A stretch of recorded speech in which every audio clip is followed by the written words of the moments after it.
welcome to this episode of the Blog Chronicles. I am your host, Matthew Loomis. Here on the Blog Chronicles, we talk with world-renowned bloggers and mid-tier bloggers chasing their dreams. What we do is dive deep into their personal story and or talk about their expertise and see what practical tips we can tease out of them. Before we begin, let me point out that the Blog Chronicles is sponsored by BuildYourOwnBlog.net, the full-service destination for people who want to start their own WordPress blog and achieve long-term success.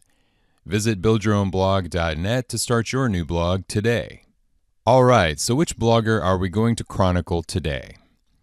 She's a single mom living in Greater London, England. Before becoming a full-time blogger, she was working as a training manager for some big-name clients like television personality Gordon Ramsay and chef Jamie Oliver. When her daughter was born, her employer wouldn't let her go part-time, so this future blogger knew something had to change.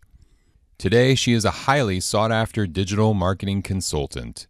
What she does is help businesses with their digital marketing and social media. And she is a frequent speaker at social media conferences like Social Media Marketing World. And listen to this. Forbes has recognized my guest today by listing her in the top 20 of women social influencers. And Oracle gave her the title of Social Influencer of Europe. All right, it's time to get our chronicle on now with Lilach Bullock.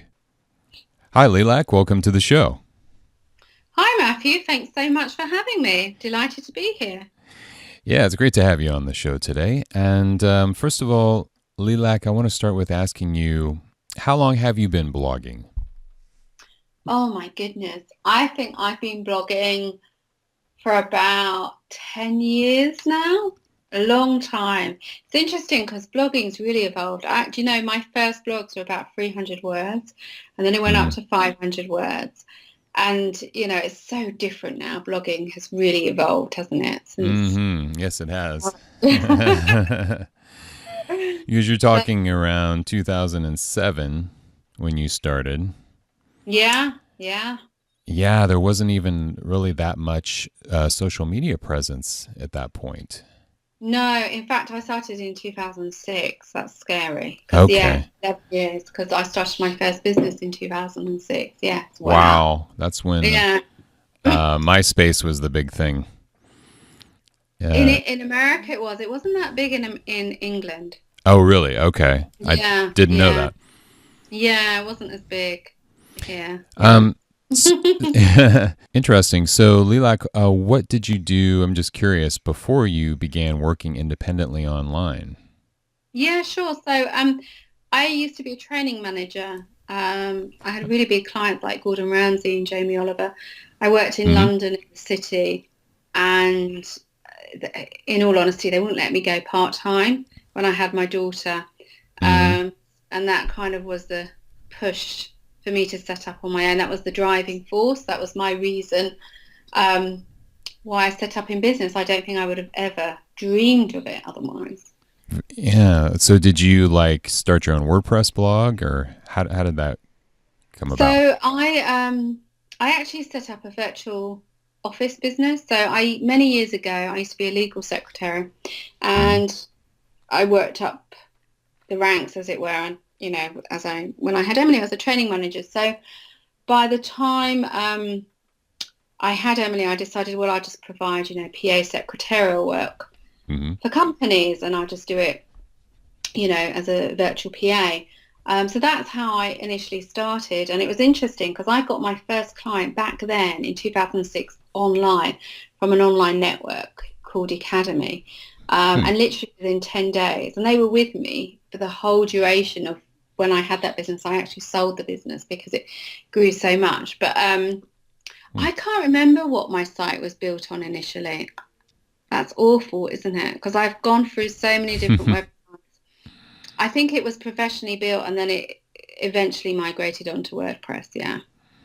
Okay. Yeah, you'll have to remember those little details when you write your autobiography, Absolutely. So Lilach, you have built quite an online presence. Forbes has listed you in the top 20 women social influencers, and you're also recognized in Europe as a social influencer. Going back to when you started, Hmm. how long did it take for you to see significant results with your online efforts?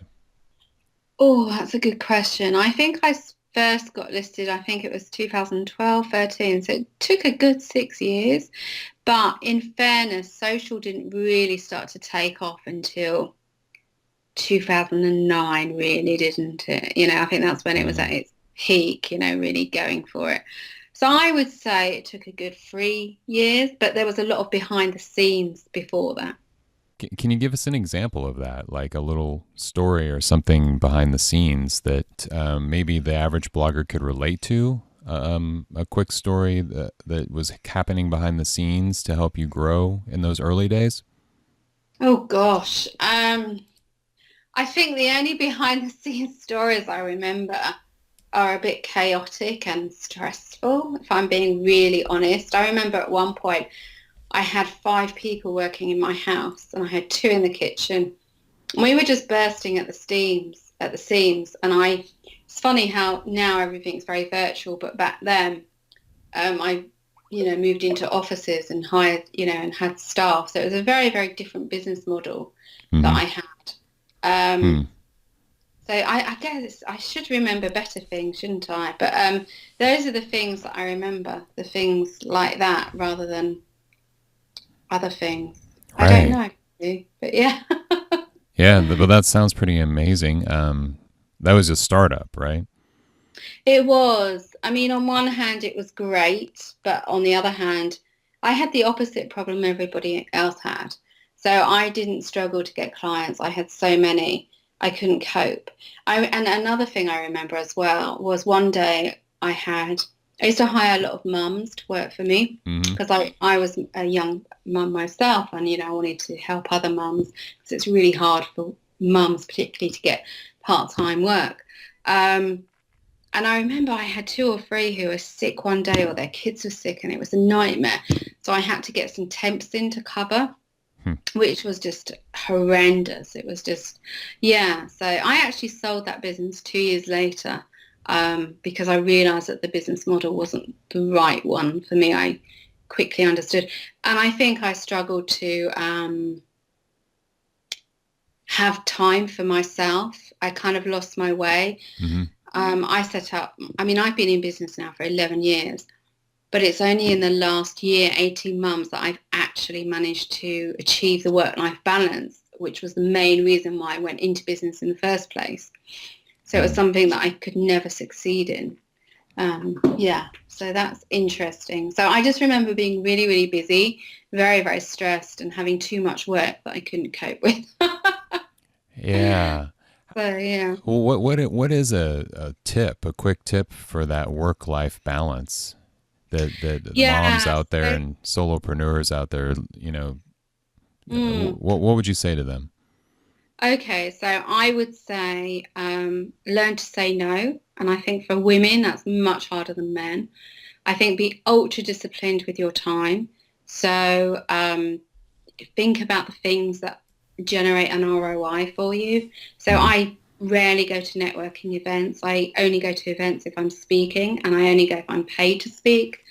Um, really be very focused with your time and very commercially savvy. And I think learning to say no and being ultra disciplined, being very, very focused on money making activities makes you much more productive with your time Hmm. and allows you to think, well, if there's no financial ROI from that, then that's the time I should be spending with my family instead. Oh, that's good stuff. Yeah, so but it's hard. It is tough and it takes a long time and sometimes it's not easy. As I say, it's taken me a long time to get here. Right. So yeah. Did you find it difficult at first, working at home to shut it off and turn it off at times? I have done. I'm better. I Mm. have a really nice office space. I have a very large office space. I've got kind of a mezzanine going on here, which is really lovely. And I've got some really nice positive images and Hmm. around me and some nice journal books and stuff. So I love being in my office. It's a very calming, happy place. And I love what I do, Mm-hmm. but the other thing as well is I'm on a bit of a health kick at the moment. So every day I go to the gym as well. So to have 2 hours out of my day to go to the gym and Mm-hmm. work less to spend more time. My daughter's home educated as well. So Oh, I've completely changed the way I work. And that's why I have to be really tight with timings and make sure that the time I do work is really productive as well. So, yeah. that's great. So, Lilach, I want to go ahead now and tease out a few of your tips. Sure. Today, you're helping people do one of 5 things according to your website. You are helping people get more traffic to their website. You're Mm-hmm. converting more website visitors or subscribers, helping them do that. You're helping them get other bloggers to write about their business. You're helping clients get big name websites to offer them guest posts. And you are getting more followers on social networks for your clients. I'd just like to run through these 5 areas and just ask you for one tip on each one. I know these things are client specific and that can vary, things. But Mm-hmm. if you could provide like one quick universal tip for each of these, let's start with getting more traffic to your website. What can a blogger do? Sure. So I think it all boils down with the content that you're putting out there. So the better quality content, the easier it is for you to generate traffic. So write for your audience. Don't just write for Google. Make sure that you take the time to create really good quality content, which generates a lot of shares. There's a lot of blogging tribes and communities out there. So befriend other bloggers as well and, share each other's content. That can really help, especially if you're just starting out as a blogger. But for me, the key to my traffic is producing really good quality content. All right. How about converting more website visitors or subscribers? Okay, so this is something I'm really passionate about, actually, and I don't think gets enough airtime because we are very obsessed with wanting more. So we want more traffic, we want more followers, but we don't take enough time to actually think about actually converting that traffic. Because if we all had the same amount of traffic, but we just, worked at converting 1% of that traffic, we'd have double the revenue or double the subscribers, etc., just from making a few changes. Mm-hmm. So what I try to do is to teach people to look at the ways that you can be converting your website and what are your objectives of your website. And this is something that a lot of people don't know. A lot of bloggers get confused, what's the point in having traffic? What do you want them to do? Are you Mm-hmm. looking to capture names and email addresses? Are you looking to sell products? Are you just looking for them to share your blog? What is it you want? And don't go after vanity metrics. 5-6 years ago, vanity metrics were important and helped. Now they do Mm-hmm. not bring an ROI. So be really focused about what you want. Leverage the different tools to help you capture emails, names and emails, and put really clear and concise calls to action which compel your visitors to take action. Yeah, I think they used to call vanity metrics social proof. Is that kind of? Yes, but we all know it can be gained, don't we? Yes, definitely. Especially on So Twitter. My goodness. yeah, Twitter is harder now, but yeah, Mm-hmm. yeah. Okay. Lilach, what about getting other bloggers to write about your blog or your business? How do you do that? What's one thing you can do? I think the easiest thing to do, and which is becoming very popular and a little bit saturated, so you do have to be careful, is the whole expert blog thing. I get requests several times a day. I've even had to set up a Trello board for my PA with my expert quotes because I just get so many every day. Mm-hmm. But I still think that they can be very useful for bloggers and new bloggers to get a lot of people on your list. They don't necessarily guarantee you'll generate a lot of shares and engagement because that's down to the individual blogger. But if you can make it more personalized, so creating a cool image of them, that helps set you apart as well. But that's a really good and relatively easy way to get some quick wins. Okay. What about getting big name websites to have you guest post on their website? Yeah, now that takes time, and you've got to start off with the smaller sites first to show your credibility, and then you can gradually go up. And also, it depends who you are, what you're writing about, what company you work for. There's a lot of variables to it. Mm-hmm. It's about befriending journalists as well, getting to know them, sharing their content, engaging with them, building up those relationships so that when you do ask to write, you can do it as well. It's also about pulling in favors. So, for example, I work with other agencies and they may say to me, oh, you write for such and such. Can you do me a favor? Can you get our client in there and we'll return the favor for you? So, it's also about collaborating with people who are in your position as well. So, but there are a lot of variables. I always recommend you start off small so that you can show what links you've written for as well. And take the time, when pitching, to really show them that you've actually taken the time to go through their site. So give them an example of a post that you liked and why you liked it, rather than just sending a copy and paste template email, because they just get in the bin. They don't even get opened, So, yeah. Because oftentimes those templates are picked up by the spam filters, right? I think they are, but it's more about that they get so many. I mean, I get hundreds of emails just for my blog, and I don't have, it's not a bad blog, but, it's not, they're like Forbes and Mashable and the like, and they must get thousands every day.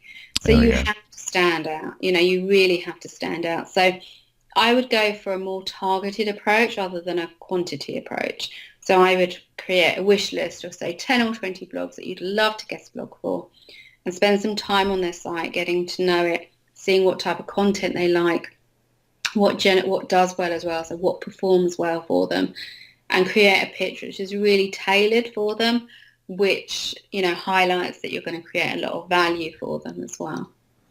That's good. And more followers on social networks. Now, we know vanity metrics are not very really useful today, or they don't mean as much as they used to. But how can people get quality followers, more quality followers on social networks? I think, again, it's just about being very targeted. So, engaging with the right people, not just, playing the numbers game. So, and, I would be naive to say that, having a lot of followers doesn't get you anything, because I get a huge amount of traffic because I've got a lot of followers. So, I can't be too hypocritical here, because I do know the power of having a lot of followers. But what I like to think I have is a loyal, engaged and targeted following. And that's what people should be going after. What's a way to target people on social media? Well, there's a lot of different tools you can use to help you. And, it's about thinking about what your objectives are, because for somebody like me, it helps to have a lot of followers, because I do a lot of influencer outreach. So for me, and I'm also a professional speaker, so for me, I have to have a lot of followers. I have to have the reach and the profile. I need that social proof, etc. But if it's a company, or even a blogger, they don't necessarily need that many. So I would focus on the types of followers that they need. I would go more into potential clients. I would try and monetize it rather than go for the vanity side, because they won't make any money from it. It'll just look good. Right. And ultimately, it's about making money. Absolutely. Yeah. Lilach, how has blogging changed your life? Oh, goodness. Where to start? It's really changed my life. It's opened up opportunities. I've traveled all over the world from blogging. I've managed to speak in some amazing events and venues. People ask me how I got in Forbes and other places, and I believe it's down to blogging. I think, more importantly, it makes me money. And as ruthless as that sounds, that's what I care about. I've spent a lot of time for years wanting to be liked and wanting, lots of people to read my content and things like that. But in order for me to create that work-life balance, it meant I had to work less, which meant I had to earn the same amount of money, if not more, for working less. So it completely changes your perspective with everything. It makes you very commercially driven. So I make sure that my blogs perform well. I create content downloads so that I can boost my subscriber rates. I love blogging. I'm a huge fan of it, but I believe that you should only do it if you can monetize it and if it's the right for you and your business, if it's the right goal, if it's going to get you the outcomes you want from doing it. Right, absolutely. So do you have any issue with someone blogging just as a hobby or for fun? Not at all. If they want to do it just for a hobby fun, go for it. It's a very enjoyable thing. But remember, that's what it is. The challenge is that there are a lot of bloggers who do it and want to make money from it, but they treat it like a hobby. Yes. And that's why they don't make money from it. Yes, and that's a whole other show in and of itself. Yes. We could talk about that for hours, couldn't we? We could. But Lilach, we've got to wrap up today. So where can people connect with you online? Yeah, sure. So my blog is found at www.lilachbullock.com, and I'm on Twitter at Lilach Bullock as well. Brilliant. Well, it's been a pleasure having you on the Blog Chronicles today, Lilach. I've really enjoyed our conversation, and let's keep in touch.